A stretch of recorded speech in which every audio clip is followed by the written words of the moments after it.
Welcome to the slideshow of our 2016 motorcycle trip around Northern Ireland. We went up to Liverpool and caught the ferry. This is Bua, relaxing before we boarded. When we arrived in Belfast, we headed straight north around the coast because the intended target was Bushmills, the town of, and the distillery of the famous Bushmills whiskey. Here we are, and these are some of the barrels that they use and the brands. This is the Angel's Share, where you see the wastage that happens over time when it's stored in barrels, and what's taken or what's missing is called the Angel's Share. There's Bua indulging in her tipple. There's the famous Bushmills 1608 that was rare at the time but now is quite common. We moved on from Bushmills round to our bed and breakfast for the night on Malin Head.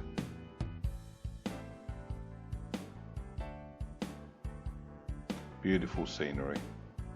At the time they'd just been filming one of the Star Wars films there, or scenes there, with the Millennium Falcon had been erected on one of the beaches. This is Malin Head itself.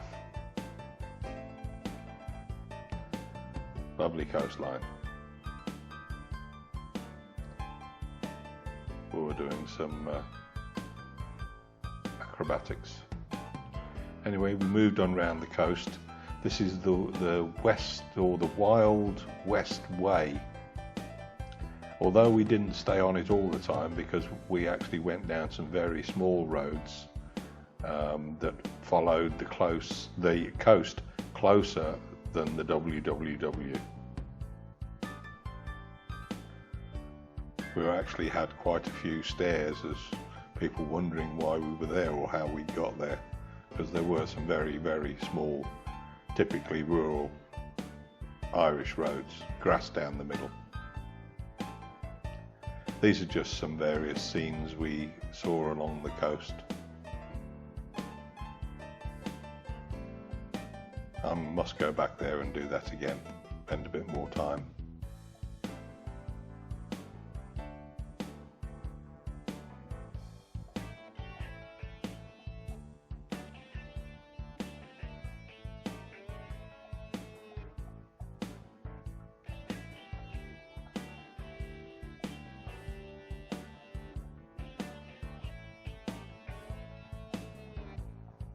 Plenty of waterfalls. This particular one caught our eye, so we stopped for a photograph. We came across this folk village that you can go around. It's set up pretty much as to represent what life was like.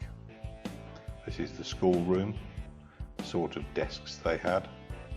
And then you have various cottages here, one sort of a fisherman's, blacksmiths, I think. There's actually later on, there is the bar and the shop, which is in one building, run by the same person, I'm guessing. But you'd think it's actually not a bad match, and it's still done these days, where you have the local village shop and attached to the pub, run by the same people. So it makes sense. Very small, basically one room living, two if you were lucky. Beds didn't look very comfortable at all. Not by today's standards anyway, or the standards that I'm used to. Although I've slept in some pretty bad ones. As a rule, they tend to be, I go for better ones. Now here's the bar. Just 3 seats. And then right opposite the local store. Anyway, we moved on from there, continuing round the coast. We found this nice bay. Bua walked all the way down and scratched a name on the sands. I've yet to have that translated. Then we went to a place we'd heard about called Slieve League. It's quite a long walk up, although we were told that you can actually drive, so we did. We opened the gate and drove up. We weren't the only ones, but it was definitely a stand-up ride. It was extremely steep. But I'm glad we didn't have to walk up. It was a long way, and as I said, steep. This is some of the cliffs nearby and the caves within the cliff. Leaving there, we moved on again, just some more general beach shots. And then we arrived in Donegal at Donegal Castle. This is where Magella's from, my friend's girlfriend. Used to work at the EPO. Quite an impressive castle, actually, in quite a reasonable state of repair, actually. I don't know if it's actually been renovated. Some parts I'm sure have. But yeah, it was good to walk around. I can't remember if it cost us anything. I assume it did. Because I believe we did get a ticket. There's the main hall and the stairs up to the tower.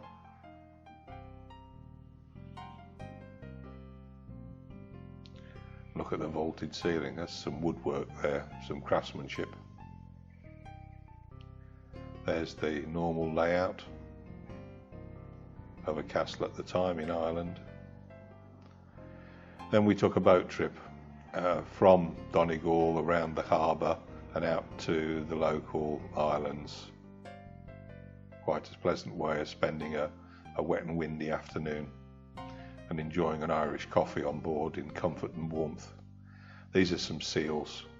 You can't really make them out very well, but there's a small seal colony. Anyway, after leaving Donegal, we headed south.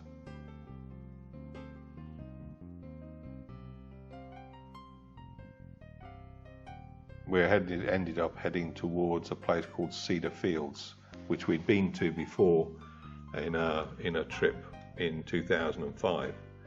If you look closely on these cliffs, you'll see the birds nesting. This next one will show you them just precariously perched on little ledges. Anyway, as I said, we got on to Cedar Fields, a Neolithic site. The settlement has been there thousands of years. And inside the visitors centre, there's this huge tree that had been buried in the bog for thousands of years. Massive. There it is. They built the centre around it.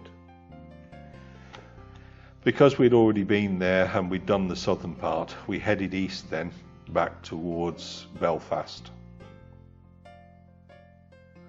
And we got to just below Belfast. We stayed at a small Irish community, Northern Irish community, and this was my first sight of an Orange Order parade taking place. We had a small ferry to cross to get across an inlet before we got to Belfast itself. Lovely day, as you can tell.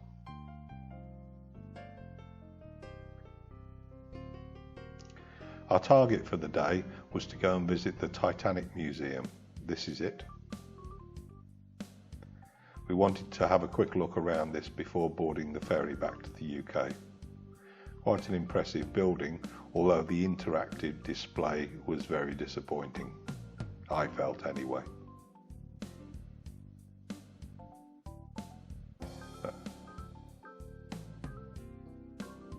That's the entrance to the interactive display. Could have been so much better. These are the sort of cabin types that were available on the Titanic, reconstructed here. And a picture of the back end. And then where it was actually built, which was here, right outside the back of the museum. Now this is, I think it's called the caisson. Yeah, the caisson. This is a tender that used to take passengers out to the Titanic when it was moored outside, because it didn't pull alongside. not here anyway. But this is quite a large vessel, as I said, that was just used as a tender to ferry passengers and their luggage out. It's currently in dry dock here. Available to walk around as part of your ticket into the museum. There you can tell the proximity to the museum itself. Just down the road there was this Hartland and Wolff. I believe they were breaking these rigs while we were there, although obviously they weren't working on them.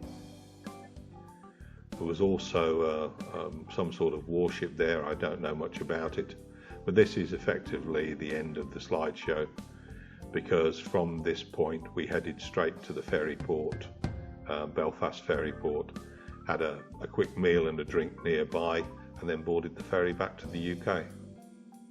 There it is. Thanks for joining again, just a short one this time.